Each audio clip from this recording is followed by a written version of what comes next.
groot boom, 'n baie groot boom het geval.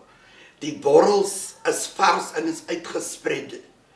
En door die borrels mee, haar storie en haar dinge gaat aan. Wat het sy in die gemeenskap gedoen?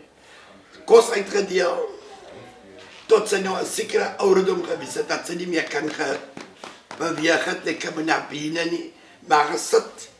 Toe sy dus begin oud word, toe hy die kosse geskep en dit in pakkies gesit, dat sy dit nou uitdeel. Sarah, toe skep ons nog vir hy 25 pakkies, toe deel sy dit uit onder die kinders, en 5 minute daarna, toe gaan die vrou dood.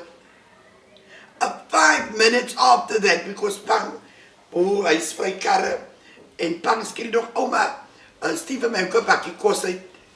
Pang sê, Auntie Shambuda, ek kan nie glo daai nie.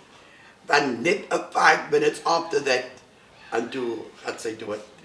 Sy kon nie asem gekry het nie, want hulle sê, sy het 'n mol vir die venster, maar toe misjudge sy vir haar, en toe val sy.